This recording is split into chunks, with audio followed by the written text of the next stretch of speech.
Good morning, Covington County. Welcome to Good News Covington County with Brother John and Cousin Jared this morning. If you see something different, I'm behind our new news desk. We'll be showing that a little bit during the show, but it's a real nice feature. We'd like to thank Mr. James Sutton for helping us by building this nice news desk. We hope that it'll help us look a little bit more professional. I felt like sometimes I looked like a frog trying to come out of his frog house, sitting on the couch. I know I'm fat and ugly anyway, but glad to be able to sit up here and look you in the eye and say good morning to Covington County. All of you, in Op, Red Level, Stanley Community, Gant, where they've got a new police car. Well, not new, but they've got a police car up there, and their city hall's working. They got lots of things going on up there. In fact, one of our articles today will be a little bit about the Gant Fire Department. We're sure glad to have them up there working and protecting people as well. Thank you for watching this today. We'll get right into the news. Today is Thursday, April 12th, 2018. It is the 112th day of the year, 2018. On this day, in 1861, in Charleston Harbor, the Confederate forces of South Carolina opened fire on Fort Sumter. And after less than 2 hours of a siege, you might say that the war between the states began. It was the seminal mark in the beginning of that. So this is a famous day in especially South Carolina, but Southern history as well. As usual, we have our buzzard report for today. We got up here early and they were out early too. We only had 6 buzzards to report today because with the change in the time and the change in the weather, our buzzards get out early and go about their appointing scavenging rounds. So we don't have as many to report as we usually do. I'm glad to say though that they're still about there doing their business. One of the big deals that's going on in Andalusia this week, and in fact Covington County, is the Relay for Life. It's an opportunity that many people in the county of Covington take to raise funds for cancer and cancer survivors. Now, as you know, we give most of our attributions for news to the Andalusia Star News. We use them heavily as a source for our news here in Andalusia. But if you've got news from anywhere else in the Covington County, please let us know. Send us information to our Facebook page. We'll be glad to put it on the air for you. Our Relay for Life story today from the Andalusia Star News was written by Lacey Stinson. And it's an article called Cancer Doesn't Discriminate. It's the story of a young lady from over in Op named Jenny Smith who thought she just had kidney stones. She was having problems, and I think if I remember right, she and her husband were over in Georgia, Macon, Georgia. I'll read the story to you. Jenny Smith knew something was terribly wrong with her when she was experiencing headaches, toothaches, no toothaches, but headaches, kidney stones, and blood in her urine. Initially, she went to an urgent care facility in Macon, Georgia, and while she was traveling with her husband on the job, and at first they told me it was kidney stones, but the symptoms did not go away. She kept going back. Finally, they sent her to a urologist who immediately wanted to do some more tests. Smith came back from the urologist, and the urologist came back to her and said, "We found a large tumor on your kidneys," and off to the races they were, a race against cancer. On June 27, 2011, Ms. Smith was diagnosed with renal cell carcinoma. That's cancer, and that's like as far as I'm concerned, the dirtiest word in the English language, and she had it. The rest of the article in the Andalusia Star News goes into great deep detail about the trials and tribulations she had. But here's the wonderful part of it. She beat it. had to have surgery, and it worked. It's a very aggressive cancer that they beat, and they removed the cancer immediately. She was released 3 days after the surgery, and she had some observations I thought were very cogent. She said, "Cancer doesn't discriminate. I would never in years have thought that I would have had kidney cancer." Now, this particular kidney cancer that she had was kind of unusual because she was only 29 when she caught it, or when they caught it. This is a kind of cancer that usually shows up in people in their 60s. No indication of it whatsoever. So we need to be on guard about those kind of things in our lives and keep an eye out. Here's what she said she had learned from having cancer. "I just learned to appreciate things more. The way the wind blows, the way the flowers bloom, and I'm thankful to be here." Don't we think that's the truth about a lot of people? Listen, we're going to take a break for just a minute and we'll be back. Thank you. Welcome back to Good News Covington County with Brother John. Got another news story about something. We don't try to start off with bad news. We try to just report the stories and hope that the good news wins out. Here's another story that we hope will have a happy ending, but the start's a little bit sad. There's a young man named B.J. Riley that used to work as a manager at the McDonald's that we've got here in Andalusia. I'd point in any direction, but everybody knows we've only got one McDonald's here in Andalusia. And he kept having problems. And then finally in November of this year, he had to quit his job. He's only 30 years old and he was in heart failure. He has what is known as congestive heart failure. There's a technical name for it, but I'm familiar with it. In July of 2015, BJ started having problems. I'm just going to read what it says here. In July of 2015, I started having problems, he said from his hospital room Tuesday night. I felt like I couldn't breathe, like something was sitting on my chest. He went home from work and told his mom something didn't feel right.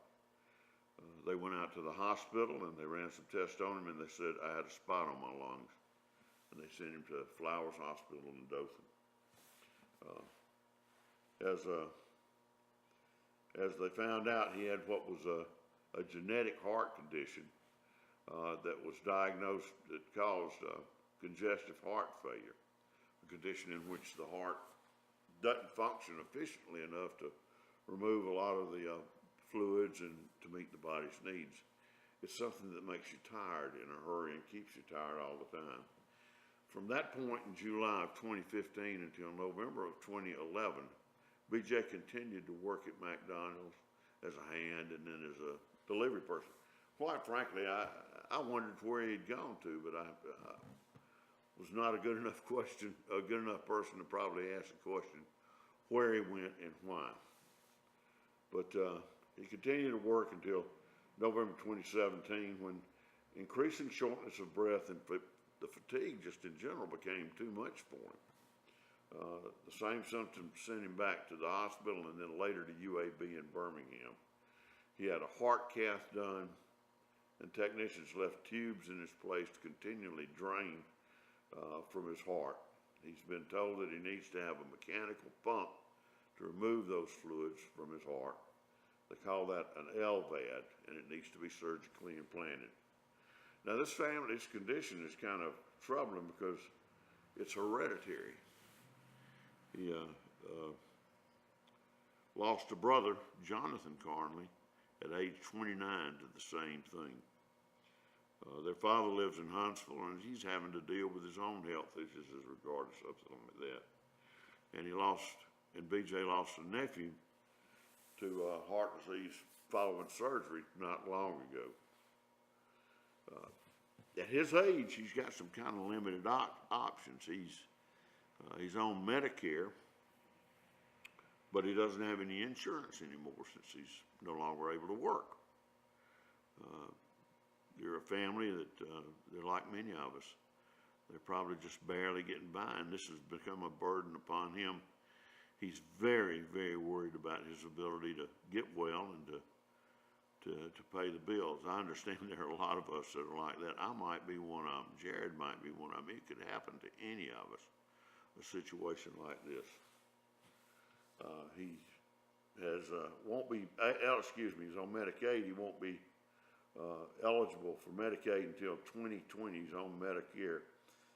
He's been approved for disability, but nothing's fallen into place right now. He has a GoFundMe account under his name, BJ Riley. If you can help him out, I think it'd be a great thing. They're trying to, this is a very basic needs situation. They're trying to raise funds for BJ's family just to be able to carry him to the doctor. Right now, he's in the hospital, and according to the article, I don't know this for a fact, but according to the article, BJ's family doesn't even have money to go up to Birmingham and bring him back and carry him back and forth regularly. I do know from my own experience that the expenses for something like this can be pretty high. If you can help BJ Riley, if you've got access to the internet or anything like that, go to GoFundMe and look up the BJ Riley account. He's an Andalusia boy, and just see what's there. And if you feel the move to help him, please do.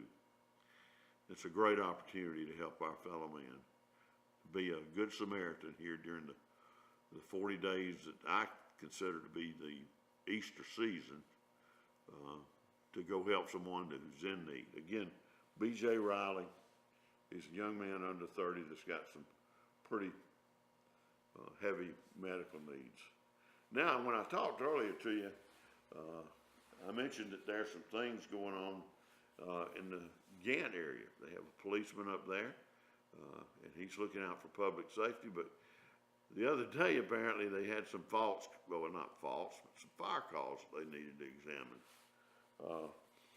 The Gant and the Heath fire departments both responded to fire calls up there, and at one time or another, there were 5 trucks involved going to answer a fire call. And guess what the fire call was? Something we see a lot at this time of year and a lot in the fall. Somebody burning leaves. Actually, it was pine straw and leaves in their front yard. Good neighbor, good Samaritan called. Looked like a big fire. You know, those things create a lot of smoke when they burn. So they called the Gant Fire Department. The Gant Fire Department, I think, called the Heath Fire Department. And when they got there, they found out that all they had was a big leaf fire that was under control. Now, the fire chief up in Gant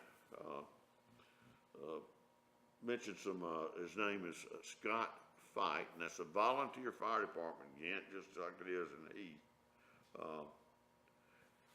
They responded to it and found out we had 3 trucks from our department and Heath come with more. He said it was a good thing that they were cautious, and that's what they want you to be, cautious. But make sure that that you know what the source of the fire is before you call them. Because here's what happens. Sometimes you'll call those people on a call like that, and they'll be there looking for a little bush fire that can be put out with a water hose when somebody's house catches on fire in the other direction. That's a disaster. Thanks for being thoughtful. Also be careful. We'll be back in just a minute with more messages. Welcome back to Good News Covington County on WKNI with Brother John and Cousin Jared over there. I'd like to be able to tell you what Cousin Jared and I were talking about during the break, but the FCC would probably remove he and I from the earth, not just from the air. There were some funny stories exchanged. I kind of wish you'd been here for some of them. But they weren't dirty. They may have just offended some of your sensitivities. We're glad to have you back here with us, and we're going to explore the possibility of giving some links to some of those stories later on. Today, we're going again from our news source, the Andalusia Star News, and there's a great article in the Star News today written by Christopher Smith, and it's a story about Miss Barbara Peak, who's a teacher at the Andalusia High School System over at the Andalusia Elementary School, and about her taking a bunch of her students from, I don't want to use the term gifted or anything like that, because there's some pretty gifted students that never make it into the honor society or gifted classes or things like that, and they find out and blossom later in life that they're geniuses.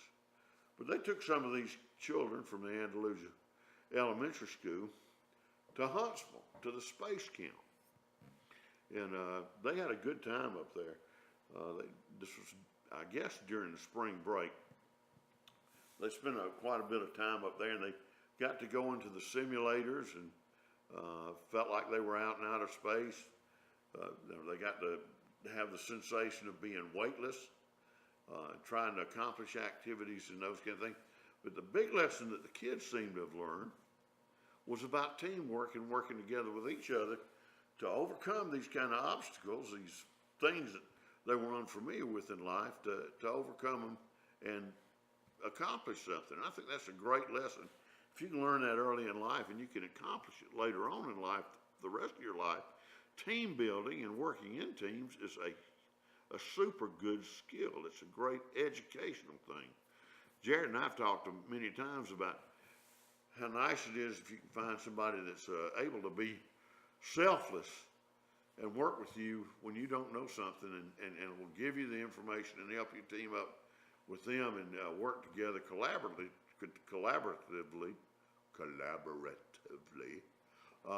to accomplish things. And that's one of the things that these kids got to do. And Miss Barbara Peak and those children deserve a real,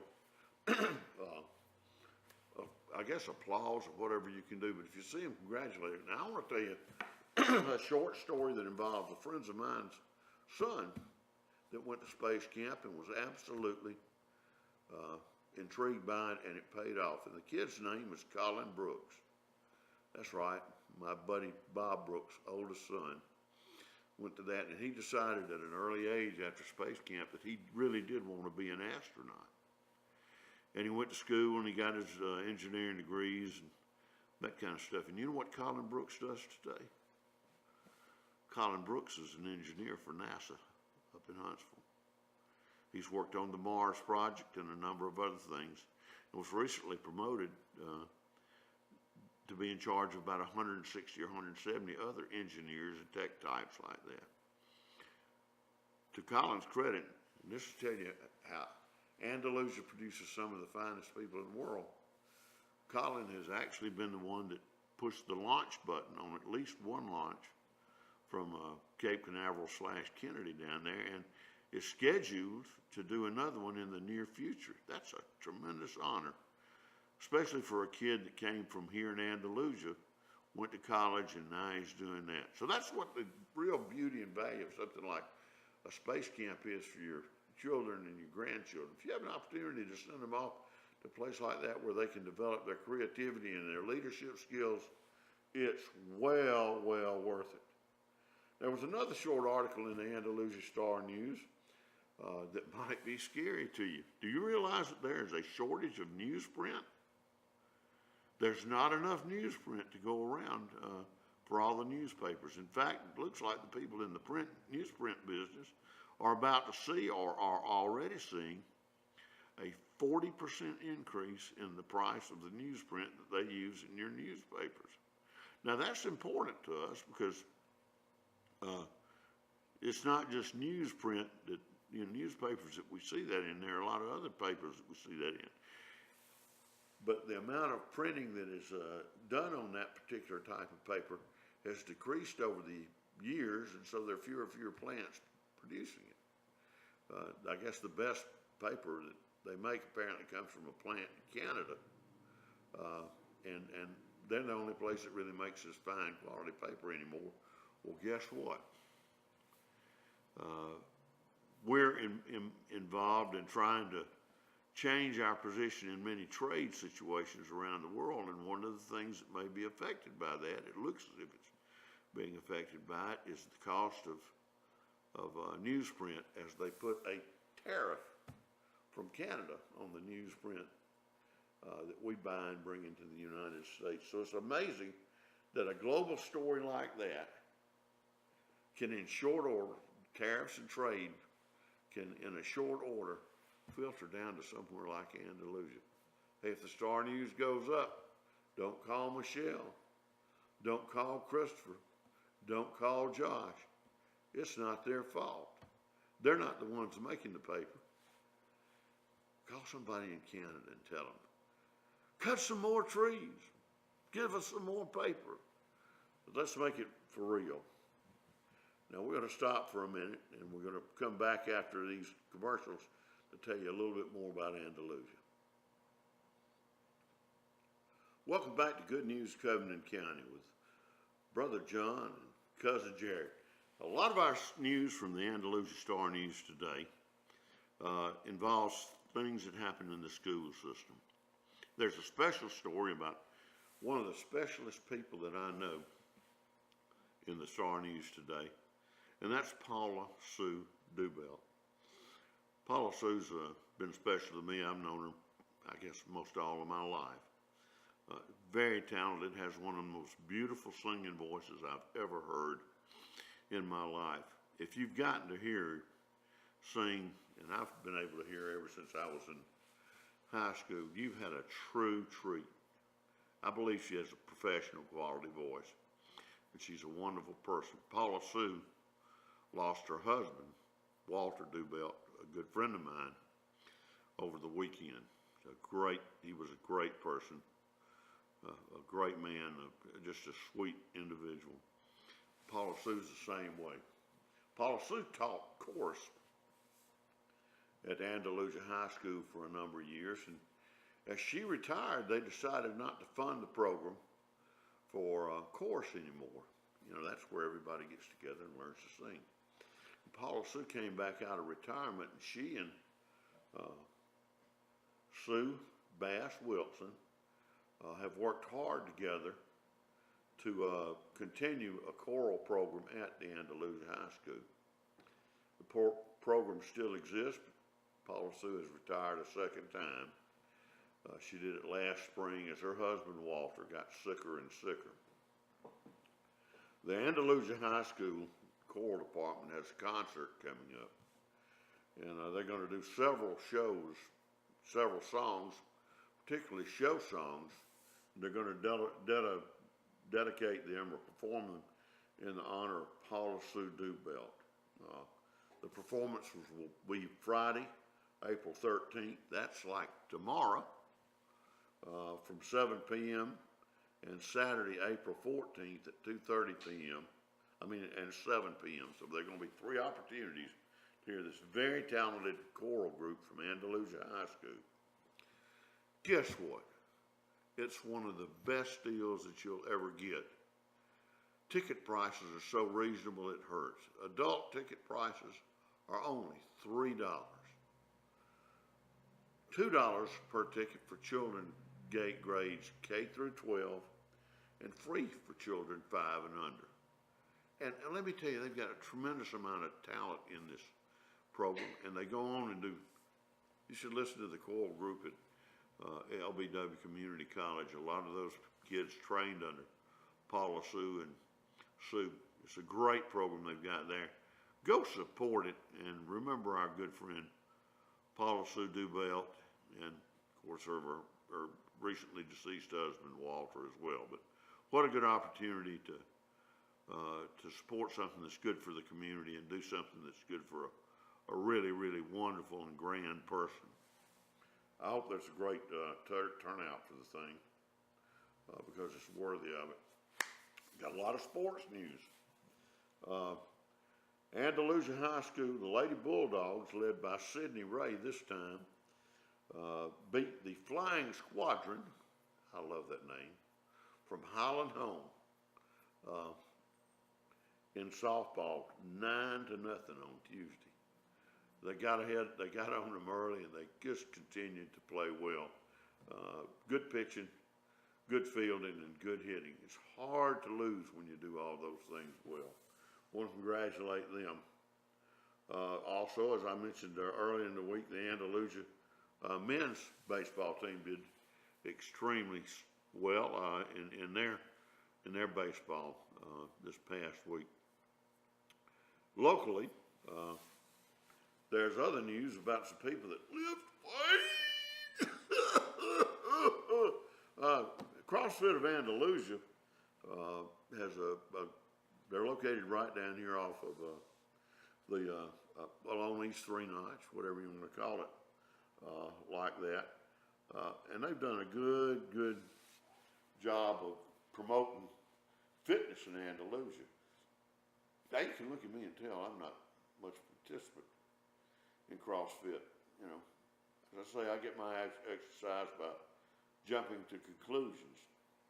But they have done an excellent job. And if you get up during the day and drive up and down Church Street, you're going to see a steady stream of people that go to CrossFit of Andalusia, and they work out. They have them running on the streets. They have them doing just plain old workout, all designed to work with diet to give you a healthier body and a healthier lifestyle. That business is owned basically by 3 people that are very dedicated to that lifestyle. And we're going to try to have them on here to talk about what we're going to talk about for a minute today. One of the things that we don't see very much of is how much weightlifting plays a part in sports and in CrossFit. But the city of Andalusia has 2 people who recently had such strong showings in the United States National Masters Weightlifting Championship that one of them brought back a silver medal, and the other one placed 9th place overall in their weight division. You know, weightlifting is not one of those glory sports, but it's one of those sports that you are truly able to get a good metric on. And I just want to congratulate Karen Pugh and Renee Bullard for going off and doing so well up in Buffalo on this. These 2 women might go to Spain this year and participate in the international weightlifting championships. From here in Andalusia, think about CrossFit Andalusia. We'll be back shortly. Welcome back to our final section of Good News Covington County today, the 12th day of April 2018. Again, the 112th day of this year. Got Friday the 13th coming up tomorrow. Woo! Let's get weird and scary. Got a couple other things that we need to do before we get out of here in the way of housekeeping. With the last 2 stories we did involved sports here in Covington County. There's another little thing I'd like to talk about now. I know in journalism, you're not supposed to give your competition any recognition or anything like that. But last night on WSFA, they had a great show, I guess about a 5-minute section, on a young lady from down at Pleasant Home, forgive me, Pleasant Home Eagles. River Baldwin, one of the top high school basketball prospects in the United States, is playing right down the road 12 miles from Andalusia at Pleasant Home High School. River's a wonderful person, comes from a great family. I know her grandparents much better than I do her parents, but she is a great prospect, and she has an opportunity to play on the 18 and under AAU All-American team. That means if she's selected for that, she'll be able to leave Andalusia with a group of AAU athletes from all over the United States and play all over the world. What an opportunity for somebody from Andalusia. She's got talent, she's got brains, and she's picked Florida State as the place that she's going to go play her college basketball. So apparently she's real smart in other ways too, because they've got one of the best programs in the United States in college basketball. Anyway, there's a great article. Take the time to share it. There was also an article about her in the Andalusia Star News a few weeks ago. She is, I believe, the Alabama High School Athletic Association Basketball Player of the Year in women's basketball. Something to be proud of for Pleasant Home. Great, great young lady. Let's go over the weather, and then we'll kind of get our way out of here. Today, if you hadn't figured it out, it's going to be sunny most of the day with maybe a high around 81 degrees. Going to have some winds out of the south, 4 or 5 miles an hour most of the day. And tonight it's going to be just like it is today, mostly clear with a low probably around 53, 54, 55. Again, the winds will be out of the south and just keeping us nice and breezy and comfortable. Friday, the 13th, it's going to be a sunny day with a high near 82, even a little warmer than today. Again, winds out of the south. And Friday night we'll have mostly cloudy with the low around 65 degrees. We can start looking forward to maybe a little bit of rainfall over the weekend. Thanks for watching us. Look forward to seeing you tomorrow on Good News Covington County here on WKNI. We'll see you then.